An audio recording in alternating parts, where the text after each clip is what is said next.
I'm Joshua. I'm 23 years old, and 5 years ago, my father looked me in the eye and told me I was the necessary sacrifice for my family's success. Before I tell you how I ended up sitting across from my brother in a boardroom that costs more than my parents' entire house, holding his fate in my hands, I need to know something. I need to know if I'm alone in this. Tell me in the comments where you are listening from right now. Are you in your car? Your living room? Just drop your state or country below. It helps me to know that real people are hearing this. It was raining in Seattle the day the circle finally closed. It's always raining here, it seems. I was standing in my office on the 42nd floor, looking down at the gray streets. My reflection in the glass didn't look like the boy from Bloomington anymore. The suit was tailored Italian wool. The watch on my wrist was worth a mid-sized sedan. Down in the private garage, my Porsche Panamera Turbo S, a car I bought in cash, sat waiting for me. It was gray, metallic like a shark. But up here in the quiet, none of that mattered. My heart was hammering against my ribs like a trapped bird.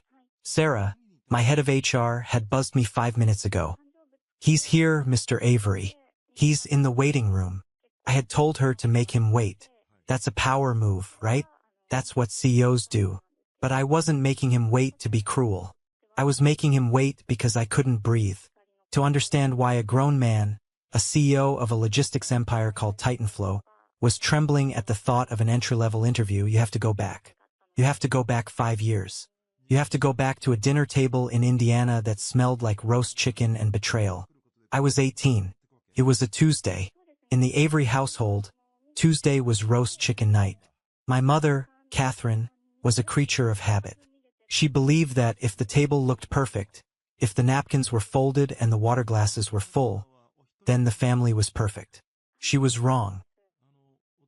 Our family was a business and I was the bad investment. My brother, Caleb, was 3 years older than me.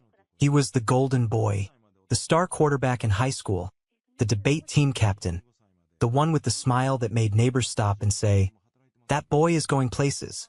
And he was finishing his undergrad and getting ready for law school. I was different. I was quiet. I liked taking things apart. Toasters, radios, engines. I didn't talk much because nobody really listened. I sat at the end of the table, usually on a folding chair if we had guests. But even when it was just us, I felt like I was sitting in a different zip code. That night, I had a letter in my pocket. It was burning a hole in my jeans. I had rushed to the mailbox before my dad got home. I knew what it was by the return address. Indiana State University. Systems Engineering. I waited until Dad, Robert, had finished his first serving of potatoes. He was a big man, a former teacher who ran a struggling auto repair shop. He had grease permanently etched into his knuckles, a symbol of how hard he worked. He loved to talk about sweat equity. "Dad," I said. My voice cracked. I hated that. "Mom." Caleb was busy scrolling on his phone, ignoring us. "I got something today," I said, pulling the envelope out. I got into state, the engineering program. I put the letter on the table. It was the proudest moment of my life. I had a partial scholarship, but I still needed help. I had calculated it. With a part-time job and a little help from the family college fund that they had talked about for years, I could do it. Dad stopped chewing. He didn't pick up the letter. He just looked at it like it was a bill he couldn't pay. Mom put her fork down. She looked at Dad, then at me, then down at her plate. That was Mom. She saw everything and said nothing. "Engineering," Dad said, the word heavy in his mouth. "That's good, Joshua. It's a good school." "I got a partial scholarship," I said, leaning forward. "It covers tuition for the first year, but I'll need help with room and board, and the rest of the fees." I did the math. "If we use the fund." Dad cut me off. He wiped his mouth with a napkin, a slow, deliberate motion that made my stomach turn. "There is no fund, Josh." The room went silent. The only sound was the rain hitting the window. "What?" I asked. "The college fund," Dad said, his voice flat, matter-of-fact. "It's allocated. Caleb got into Georgetown Law. Do you have any idea what that costs?" I looked at Caleb. He finally looked up from his phone. He didn't look surprised. He looked bored. But, I stammered, but that fund was for both of us. You said. Plans change, Dad said. He took a sip of water. We have to be realistic. Caleb is going to be a lawyer. That's a career. That's a future. He's going to lift this family up. We need to invest where the return is guaranteed. Invest. Return. He was talking about his sons like we were stocks. Caleb was Apple. I was a penny stock crashing in the market. So I get nothing? I asked. The anger was starting to rise, hot and sharp. We can't pay for 2 tuitions, Mom whispered. She still wouldn't look at me.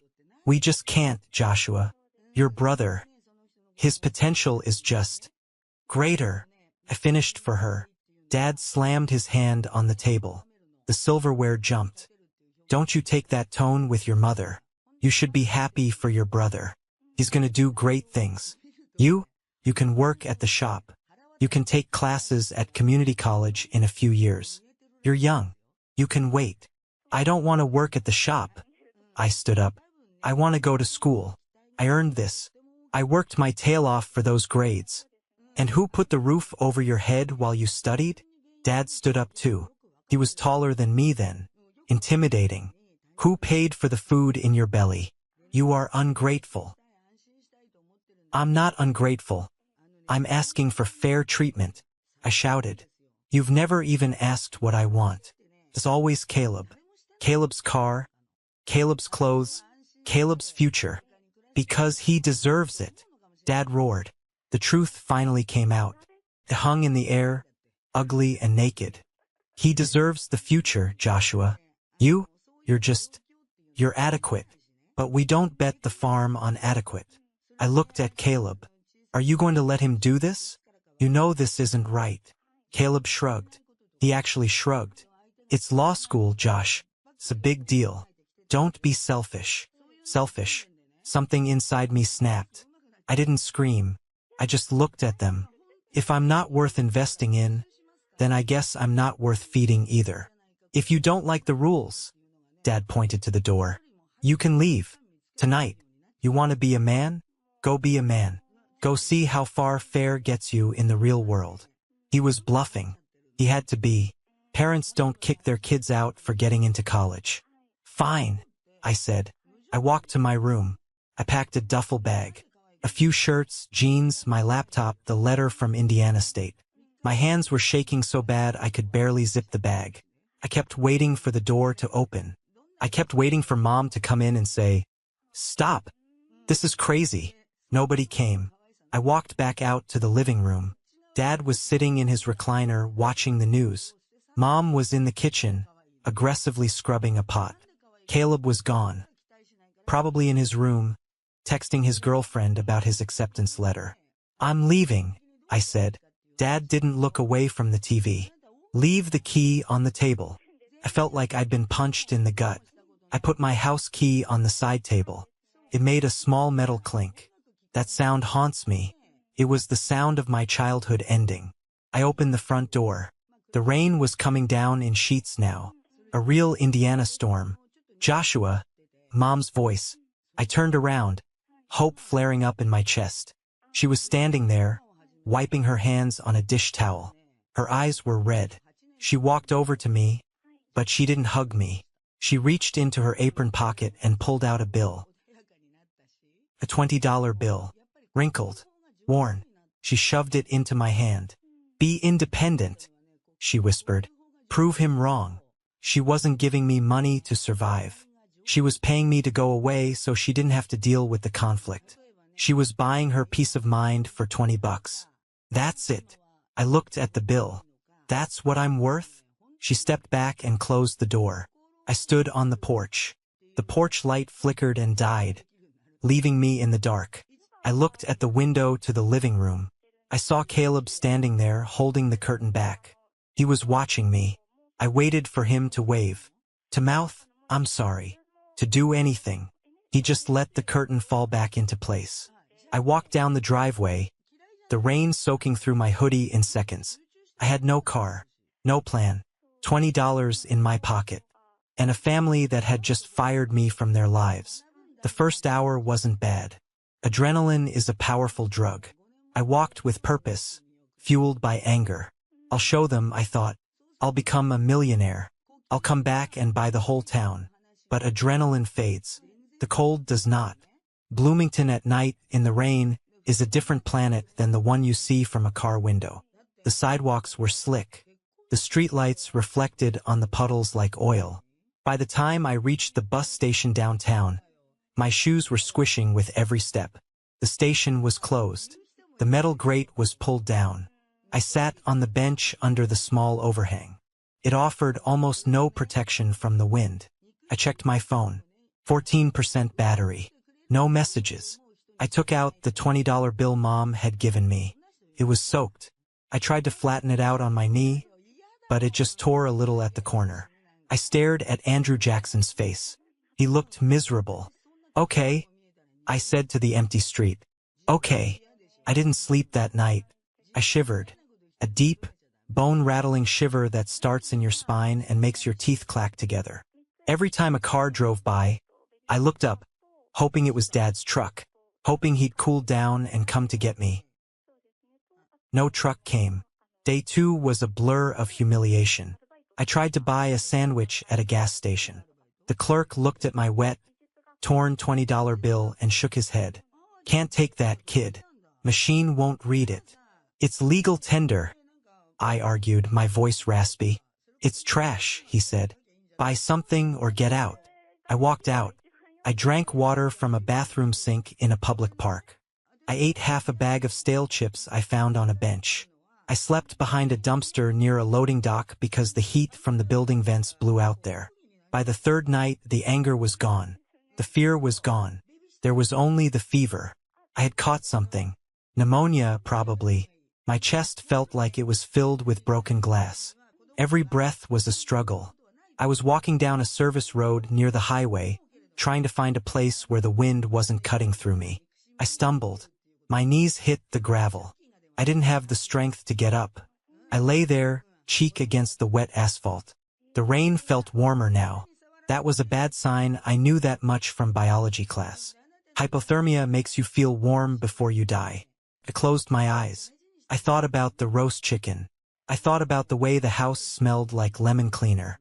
So this is it, I thought. Dad was right. I'm not realistic. Then a sound. Not thunder. The hiss of air brakes. Lights flooded over me, blindingly white. A massive semi-truck had pulled over onto the shoulder. I heard a door slam, heavy boots crunching on gravel. "Hey!" A voice, rough like sandpaper. "Kid, you alive?" I tried to speak, but all that came out was a wheeze. Strong hands grabbed my shoulders. A face appeared above me. An older man, beard gray as steel, eyes hidden under a baseball cap. He smelled like diesel and stale coffee. He didn't ask if I was okay. He didn't ask where my parents were. He put a hand on my forehead and swore. "You're burning up. Come on." He lifted me. I was dead weight, but he carried me like a sack of flour. He threw me into the passenger seat of his cab. The heat blasted me instantly.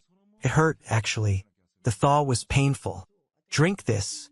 He handed me a thermos. It was warm tea, sugary and strong. I don't have money," I whispered. "I have a ripped 20. The man laughed. It was a dry, barking sound. Did I ask for a fare? He drove. I drifted in and out of consciousness. I learned his name was Wyatt. He drove long haul for a freight company. He talked to keep me awake. "You don't sleep, kid. You sleep, you don't wake up. Listen to me. My transmission is acting up on third gear. You know anything about transmissions?" Synchronizers," I mumbled. "Worn out." "Yeah, maybe." He pulled into an urgent care center 2 towns over. He carried me in. The nurses rushed over. "Found him on the side of I-69, Wyatt told them. "Fix him." I remember the needle in my arm. I remember the warmth of the blankets. And then darkness. When I woke up, the room was white, beeping machines. I looked at my wrist. There was a plastic bracelet. It didn't have my name. It read, Unknown mail. I stared at it. I wasn't Joshua Avery anymore. I wasn't a son. I wasn't a brother. I was nobody, just a body found on the road. A nurse walked in. She smiled when she saw I was awake. "You're a lucky young man," she said. "Your friend left. Wyatt. He had a delivery schedule. He said he couldn't wait." She reached into her pocket. "He left this for you. And this jacket." She placed a heavy, flannel-lined denim jacket on the chair. And on the bedside table, she placed a crisp, new $20 bill. "He said to tell you." The nurse hesitated. Her eyes got a little misty. "He said to tell you that you need it more than his son does." "His son? His son died 10 years ago," she said softly. "Runaway. Overdose. He never found him in time. He told me finding you. It was like a second chance he never got." I picked up the $20. I squeezed it until my knuckles turned white. I looked at the unknown mail bracelet. I grabbed a pair of scissors from the tray next to the bed and cut it off. I wasn't going to be unknown. I wasn't going to be a ghost that haunted a truck driver. I put on Wyatt's jacket. It was too big, but it felt like armor. "Where do I go?" I asked the nurse. "I have nowhere." She wrote down an address. "Haven House. It's a shelter. Ask for Mrs. Higgins. Tell her I sent you. But listen to me." She leaned in. "They kick you out at 8 a.m. every day. You have to hustle. Can you hustle?" I thought about Dad calling me adequate. I thought about Caleb watching from the window. "Yes," I said. "I can hustle." Haven House smelled like bleach and boiled cabbage. It was a concrete building on the edge of the industrial district. Mrs. Higgins was a woman shaped like a fire hydrant, short and solid, with eyes that could spot a lie from across the room. "Rule 1, she said, tapping a clipboard. "Curfew is 9 p.m. Door locks. You're out, you're out. Rule 2, no drugs, no booze. Rule 3, you get one bed, one locker. You keep it clean. This isn't a hotel, and I'm not your maid." "Understood," I said. "You've got 30 days, she added. "After that, you need to show proof of employment or you lose the bed. We have a wait list." 30 days. I started walking. I went to every shop, every garage, every fast food joint within walking distance. I didn't have a resume. I didn't have a phone number. I just had Wyatt's jacket and a desperate look in my eyes. "No experience. We're not hiring. You look like trouble, kid." Day 4. Day 5. My money was running out. I was buying dollar loaves of bread and eating them plain. On day 6, I walked into Maria's diner. It was a small, greasy spoon with cracked vinyl seats. It was lunchtime and the place was chaos. Dishes were piling up. Customers were yelling for coffee. A woman, Maria, was shouting orders in Spanish and English, looking like she was about to explode. I didn't ask for a job. I saw a tray of dirty dishes on a table that had been sitting there since I walked in. I picked it up. I walked behind the counter, past a stunned waitress, and into the kitchen. I found the sink. I started scrubbing. Maria came in 5 minutes later, holding a frying pan. "Hey, who are you? What are you doing?" "You're behind," I said, not stopping. "I'm catching you up." She looked at the stack of clean plates I'd already dried. She looked at the sink. She looked at me. "I can't pay you under the table," she said. "If I last the week," I said, repeating a line I'd heard in a movie once. "You put me on the payroll. If I suck, you kick me out." She squinted at me. $5 an hour plus tips from the bus tub. Apron is on the hook. I worked like a machine. I didn't just wash dishes. My brain, the engineering brain my father thought was useless, started seeing patterns. The waitresses were crossing paths too often. The silverware was stored too far from the drying rack, adding 10 seconds to every cycle. The prep cook was walking across the kitchen to get spices that should be at his station. I stayed late that night. "Go home, kid," Maria said, counting the register. "Can I move the dry storage?" I asked. "What?" "If we move the dry goods to the shelf near the fridge, the cooks won't have to cross the line. You'll save about 4 minutes per order during rush hour." Maria laughed. You're a dishwasher, not Gordon Ramsay. Let me try. She let me. The next day, lunch service went smoother. Tickets weren't backing up. The food came out hot. Maria gave me a raise to $7 an hour. It wasn't much, but it was a salary. It was survival. For 6 months, that was my life. Shelter at night, diner by day. I saved every penny. I bought a cheap prepaid phone. I bought a suit from Goodwill. I kept my head down. But I was hungry for more than food. One afternoon, a man in a sharp gray suit sat at the counter. He was on his phone, looking stressed. He had a stack of papers spread out next to his coffee. I don't care what the driver says, he was yelling. The route is inefficient. We're burning fuel sitting in traffic on the I-5 corridor. Figure it out. He hung up and rubbed his temples. I was refilling his coffee. I looked at the papers. It was a logistics map for a freight company. You're routing them through the city center during peak hours, I said. It slipped out. The man looked up. He had piercing blue eyes. Excuse me? Sorry, I said. I see the map. Your drivers are hitting the bottleneck here. I pointed with the coffee pot. If you route them through the secondary bypass, it adds 4 miles to the distance, but the average speed is triple. You save 20 minutes and about 2 gallons of diesel per truck. The man stared at me. Then he looked at the map. He pulled out a pen. Show me. I grabbed a napkin. I drew the bypass. I calculated the fuel load in my head. Also, if you stagger your departure times by 15 minutes, you avoid the queue at the way station. He looked at the napkin. Then he looked at my name tag. Joshua, you're a waiter? I'm a dishwasher who pours coffee, I corrected. I'm Lincoln, he said. I own Everline Freight. How do you know this? I like systems, I said. I see how things flow. Lincoln took a sip of his coffee. What are you doing after your shift? Going back to the shelter, I said. I wasn't ashamed anymore. Lincoln nodded. He pulled a business card out of his wallet. Be at this address at 8 a.m. tomorrow. Wear a tie. I don't have a degree, I said quickly. My dad said. I didn't ask about your dad. I asked if you could be there at 8 a.m. That was the moment. The crack in the wall. I showed up. I started in the dispatch room. I absorbed everything. I learned the software, then I improved it. I stayed until midnight every night. I didn't have a family to go home to, so the office became my home. In 2 years, I was the operations manager. In 3 years, I led a buyout of a smaller competitor. In 4 years, I left Everline to start my own consultancy, Titanflow. I didn't do it for the money, though the money came fast. I did it because every time I optimized a route, every time I saved a client $1 million, I felt a little less unknown. I was building a fortress made of success, so high that the rain from Bloomington couldn't touch me anymore. But you can't outrun your ghosts. 5 years.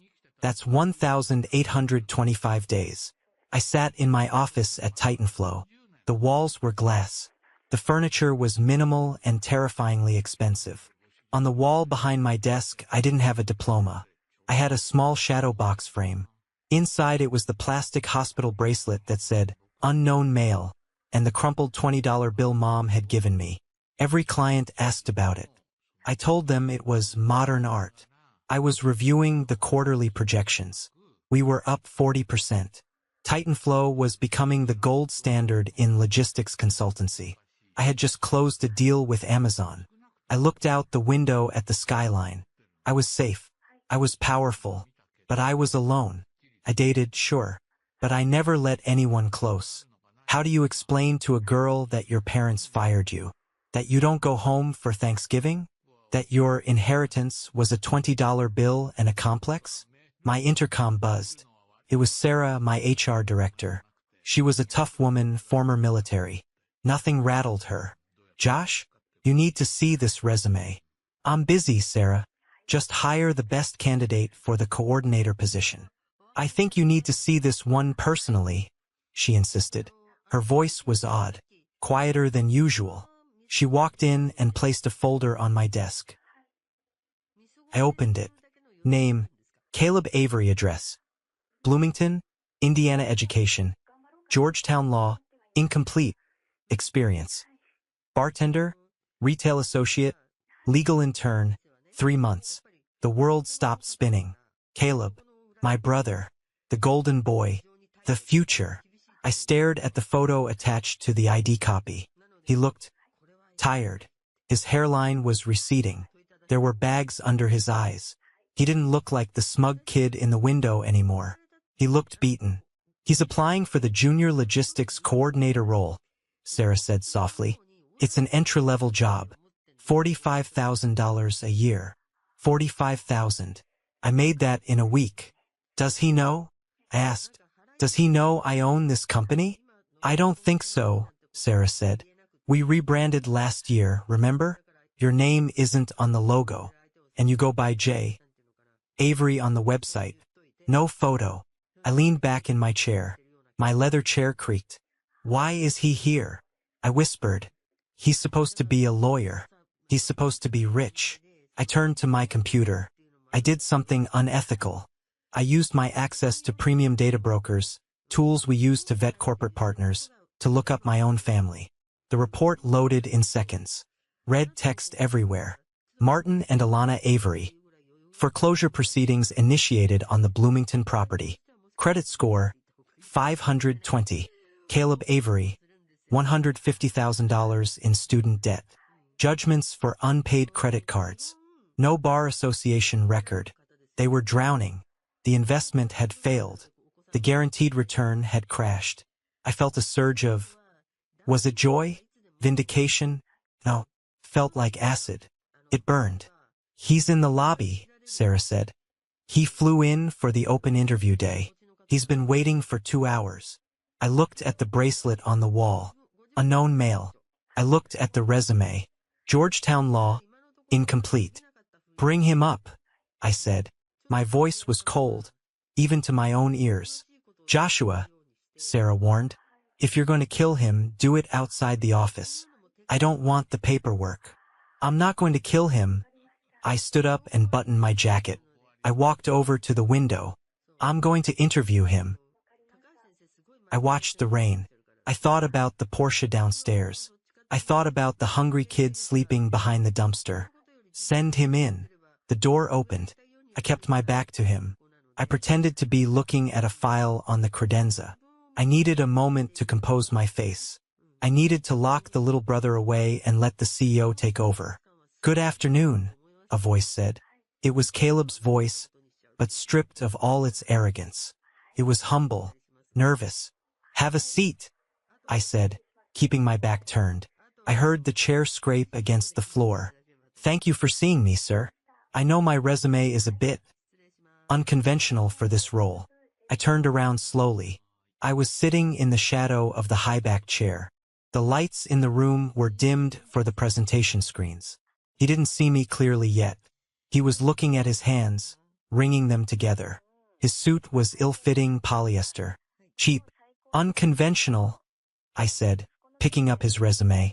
That's one word for it. You went to law school. Yes, sir. Well, I completed 2 years. Why did you stop? Financial difficulties, Caleb said. He cleared his throat. And I realized the law wasn't for me. Or maybe you just couldn't pass the bar? Depressed. He flinched. I had some personal setbacks. It says here you want to work in logistics. Why? I need a job, he said honestly. I mean, I admire Titanflow. I hear you value efficiency. I'm a hard worker. I just need a chance. I'm willing to start at the bottom. The bottom? I echoed. Interesting. My father used to say that some people deserve the future, and some people are just adequate. Caleb's head snapped up. He squinted at me. The familiarity of the phrase hit him like a physical blow. Excuse me? I leaned forward into the light. I asked you a question, Caleb. What defines a person's worth? Is it their degree, or is it their ability to survive when they get locked out in the rain? He stared. His mouth opened, but no sound came out. He looked at my eyes. Then his gaze drifted to the wall behind me. He saw the frame. He saw the crumpled $20 bill. The color drained from his face. He looked like he was going to vomit. "Josh," he whispered. It was a sound of pure disbelief. "Hello, Caleb," I said. "Welcome to Titanflow." He stood up, knocking his chair over. You own this." "I built this," I corrected, "brick by brick, while you were partying at Georgetown on Dad's retirement fund." "I didn't," he stammered. "Josh, we didn't know where you were. Mom cries every Christmas." "Mom cries?" I laughed. It was a harsh sound. "Does she cry into the $20 she paid me to leave?" Caleb sank back down, not into the chair, but onto the floor. He looked broken. "I'm sorry," he sobbed. "Josh, I'm so sorry. I was a coward. I stood at the window and I watched you walk away, and I didn't do anything because I was scared Dad would cut me off too. And look where that got you." I gestured to his cheap suit. "You played by the rules, Caleb. You were the good son. What happened?" "I failed," he admitted. Tears were streaming down his face now. "I failed out. I tried to make money trading crypto to pay Dad back, and I lost it all. They're losing the house, Josh. Dad had a stroke last month from the stress. We have nothing. I came here because I heard they were hiring. I didn't know." The room was silent. I looked at my brother, kneeling on the expensive carpet of my office. This was the moment I had dreamed of for 5 years. The moment of total victory. I had the power. I had the money. I had the upper hand. I could kick him out. I could call security. I could say, "You're not realistic, Caleb." But looking at him, I didn't feel triumphant. I just felt sad. "Get up," I said. He looked up, wiping his eyes.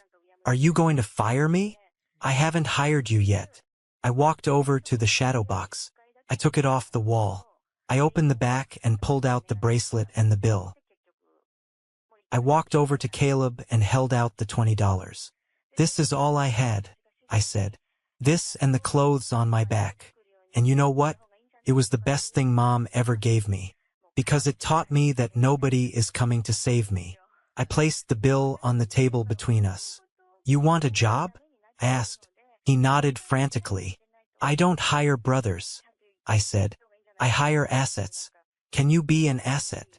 "I'll do anything. I'll sweep the floors."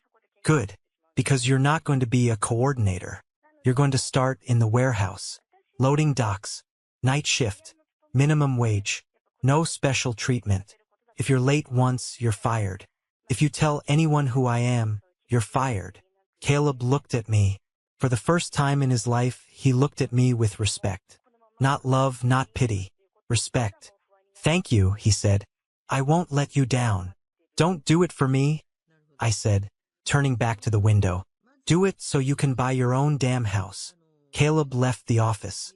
He walked out different than he walked in. He had a job. It was a grunt job, a job my father would have sneered at, but it was an honest start. I stood alone in the office.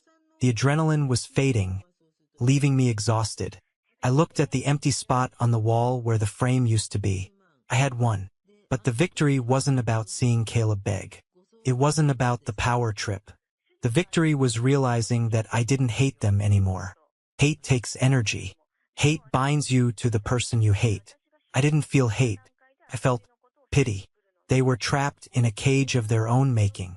A cage of status and expectations. I was free. I had been free since the moment that door clicked shut 5 years ago. I pressed the intercom. "Sarah, is there a body to dispose of?" she asked. "No. He starts Monday. Warehouse B. Put him on the standard onboarding track." "You're a better man than me, boss," she said. "No," I said. "I'm just a businessman. He's cheap labor." I lied. It wasn't about business. It was about closing the loop. That weekend, I got in my Porsche. I drove east. Took me 3 days to get back to Indiana. I didn't go to the house. Couldn't face Dad.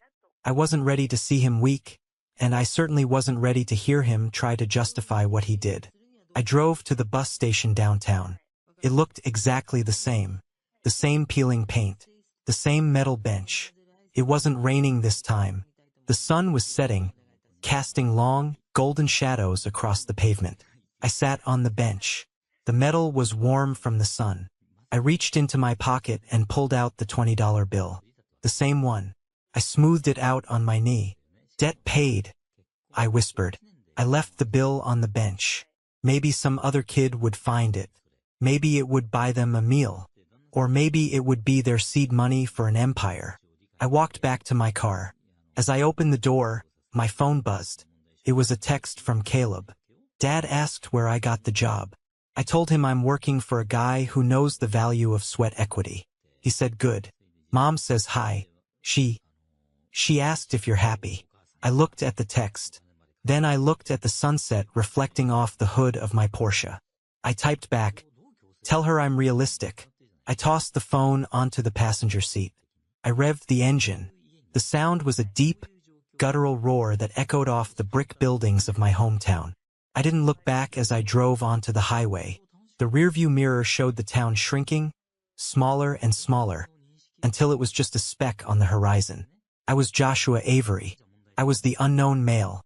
I was the CEO. And for the first time in my life, I knew exactly where I was going.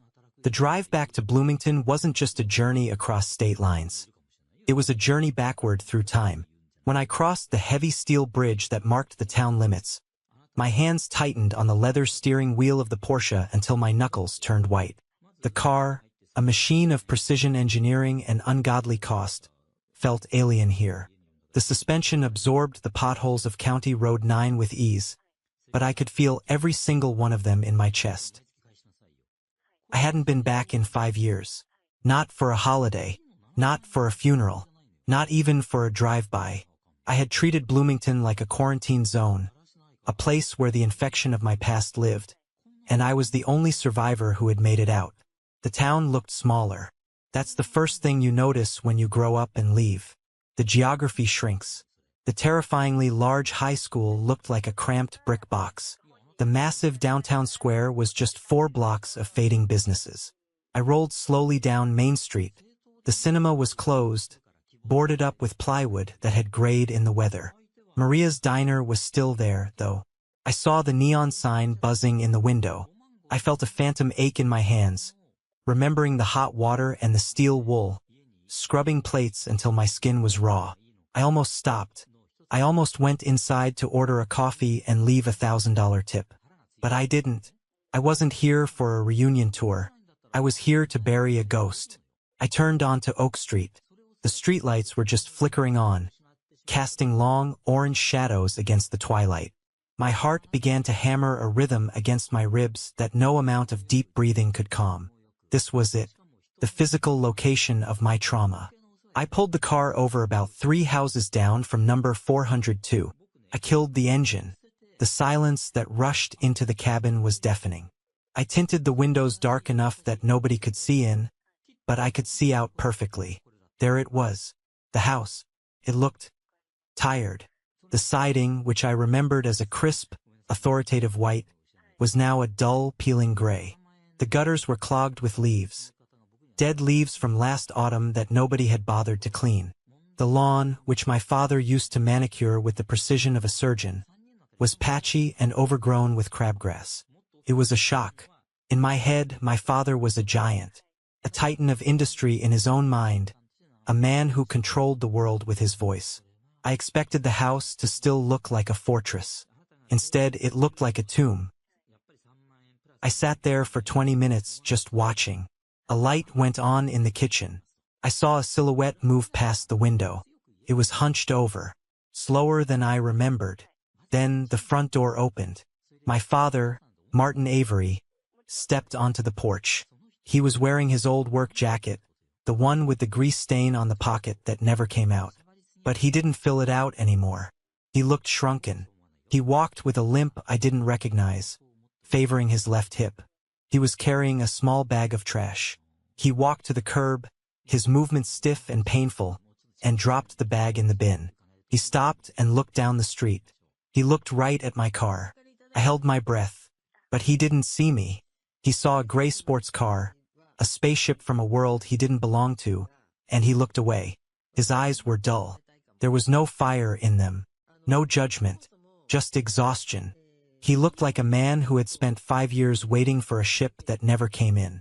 I realized then that the monster under my bed was just an old man with bad credit and a broken hip. The fear that had driven me for half a decade evaporated, leaving behind a strange, hollow sadness. Then my mother came out. Alana. She was wiping her hands on a dish towel, a nervous tic she had always had.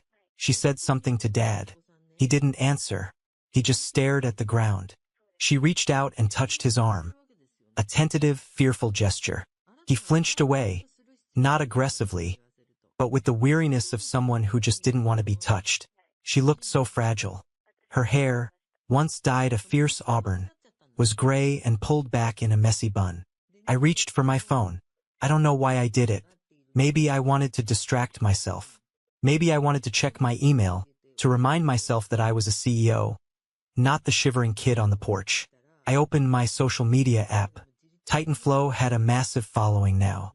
I usually let the marketing team handle it, but sometimes I checked the comments on our success stories. I clicked on the latest post, a photo of our new fleet of electric trucks. There was a comment at the top. It had been posted 3 minutes ago. User 7492. So proud of this company. Incredible work. I froze.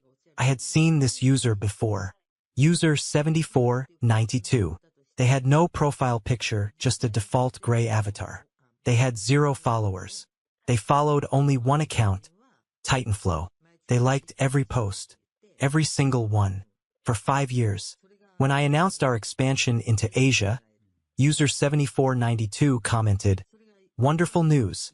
When I posted about our charity drive, user 7492 commented, "You have a good heart." I had always assumed it was a bot, or maybe just a lonely retiree. But looking at the timestamp, 3 minutes ago, and looking at my mother standing on the porch, holding her phone in her other hand, I zoomed in on the scene through my windshield. My mother was looking down at her screen. She typed something with one finger. My phone buzzed. A new notification. User 7492. I hope the CEO is taking care of himself. He works so hard. The air left my lungs. It was her. My mother. The woman who had handed me a wrinkled $20 bill and closed the door. The woman who had chosen her husband's ego over her son's life. She had been watching me. Every day. For 5 years. She knew. She knew I was the CEO. She knew I was Joshua. She had to. The timeline matched perfectly. A surge of anger flared up, hot and fast. If you knew, I thought, gripping the phone, why didn't you call? Why didn't you message me? Why did you hide behind a fake number and a gray avatar? Then I looked at her again. I saw the way she glanced at my father, terrified he would see her screen. I understood. She was a hostage. She was a hostage to her own choices, to her own weakness. She loved me in the dark because she was too cowardly to love me in the light. She was proud of me, but she was more afraid of him. Silence is complicity, I had told Caleb, and it was. But seeing it now, it looked less like malice and more like tragedy. I could get out of the car. I could walk up that driveway in my $3,000 suit. I could confront them. I could scream, "I'm here. Look at me. I'm the one you threw away." It would be satisfying for about 5 minutes. And then what? Dad would yell. Or worse, he would beg. Mom would cry. They would ask for money. They would try to pull me back into their drowning ship. They would want to know about Caleb. They would want to know about the inheritance they felt they were owed. I looked at the user 7492 comment again. I hope the CEO is taking care of himself. I tapped the reply button. My thumb hovered over the screen. I typed, "He is. He's doing just fine." I watched my mother. She read the notification. Her hand flew to her mouth. She looked up, scanning the street. Her eyes passed over my tinted windows again.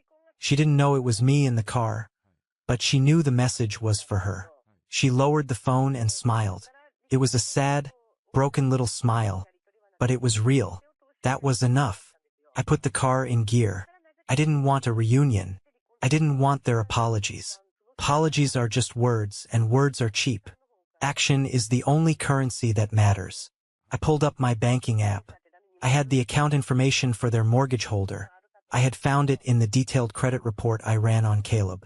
The bank was initiating foreclosure in 30 days. They owed $142,000. To me, that was the revenue from a single mid-sized contract. To them, it was the end of the world.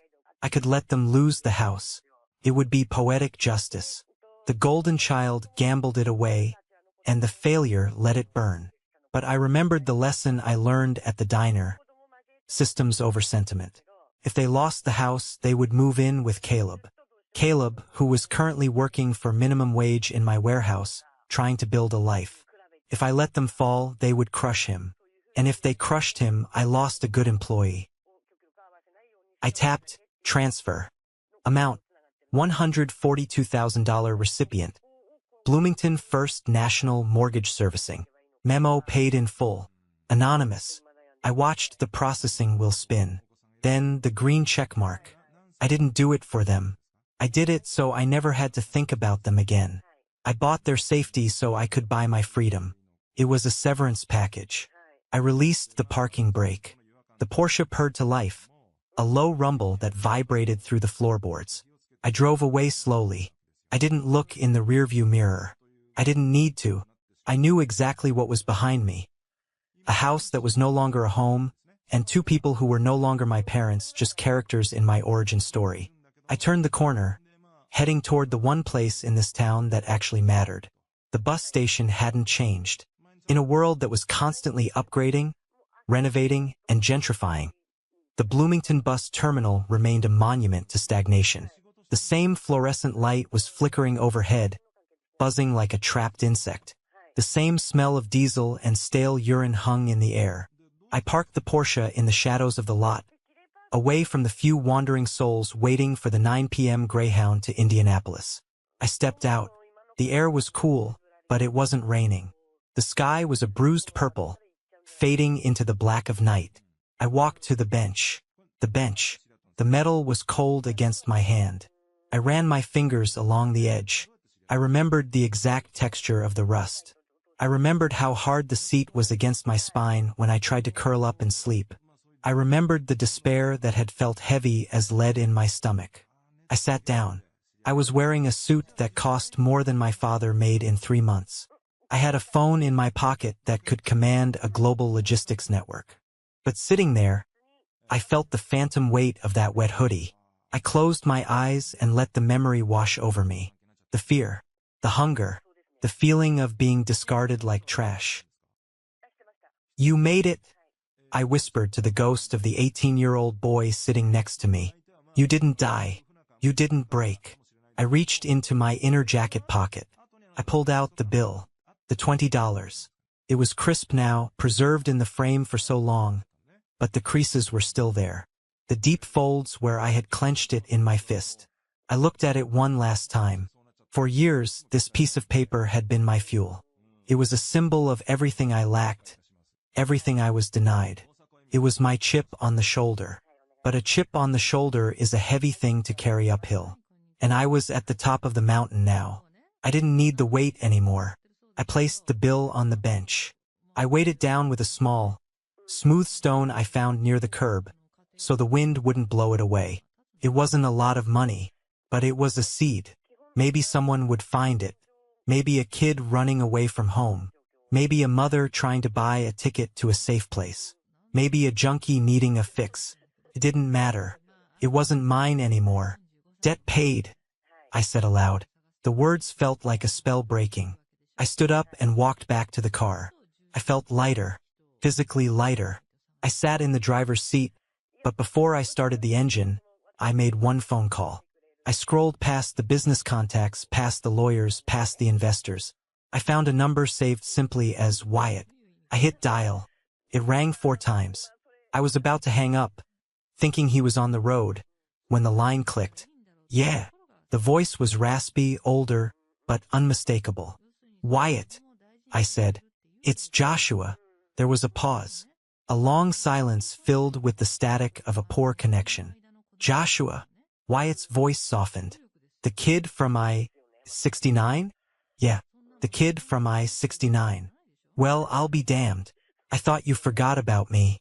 It's been, what, 6 months since we talked? Something like that. I smiled. Where are you? Stopped at a diner in Ohio. Hauling steel to Pittsburgh. How are you, kid? You eating? I'm eating, I said. I'm eating good, Wyatt. Listen, I'm in Bloomington. The hell you doing back there? You looking for trouble? No. I was looking for closure. I found it. Good. Wyatt grunted. Closure is good. Better than a swift kick in the teeth. Wyatt. I hesitated. I just wanted to say thank you. For the jacket. For the 20. For stopping. Don't get mushy on me, kid. I'm serious. I just left the 20 on the bench where it all started. I passed it on. I could hear Wyatt shifting the phone. I heard the clink of a coffee cup. You did good, Joshua, he said. His voice was thick with emotion he tried to hide. My boy. He never got to come back. You coming back standing tall. That makes it a little easier. You know?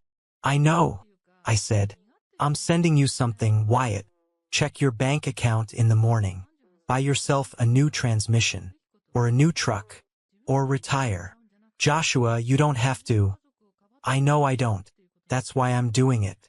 Drive safe, old man. You too, kid. Keep the shiny side up. I hung up. I started the car. The Porsche engine roared to life. A symphony of mechanical perfection. I turned on the headlights. The beams cut through the darkness, illuminating the road ahead. I pulled out of the parking lot. I drove past the Welcome to Bloomington sign. I didn't look at it. I hit the on-ramp for the interstate. I accelerated. 60, 70, 80. The world blurred outside my windows. I wasn't driving away from my past anymore. I was driving toward my future. A future that didn't belong to Caleb or my parents or the college fund. It was mine. I had built it from scrap parts and grit. I had engineered it. And as the city lights of Bloomington faded into the rearview mirror, disappearing into the vast, dark cornfields of Indiana, I finally understood the truth. They didn't kick me out of the family. They released me. They cut the anchor, thinking I would drown. But they forgot that I knew how to swim. I smiled. I turned up the radio. And I drove into the night. An unknown male no more. Before I go, I want to leave you with this. We grow up thinking that our value is determined by the people who raised us. We think that if our parents don't believe in us, if our family doesn't support us, then we are broken. We spend years, sometimes decades, trying to fix ourselves, trying to earn a love that was never ours to begin with. But here is the hard truth I learned in the rain that night. You cannot buy bread with someone else's approval. My father's rejection was the most painful thing that ever happened to me, but it was also the most necessary. If he had given me that college fund, I would have become a mediocre engineer constantly trying to please him. By kicking me out, he gave me the gift of desperation. He forced me to find my own spine. Self-reliance isn't just about paying your own bills. It's about paying your own emotional debts. It's about looking at the empty seat at the table and realizing you can build your own table. I want to ask you something. Is there a moment in your life where a door was slammed in your face, and it turned out to be the best thing that ever happened to you? Or maybe you are standing in the rain right now, holding a wrinkled $20 bill, scared of what comes next. If you took any value from my journey, if you felt the cold of that bench or the warmth of that victory, please do me a favor. Type good in the comments below. It's a small word, but it tells me that we are connected. It tells me that you understand that sometimes you have to lose your family to find yourself. I'm Joshua Avery. I started with nothing but an unknown bracelet and a refusal to quit. And if I can make it, so can you. Keep building, keep driving, and never let anyone else hold the pen to your story.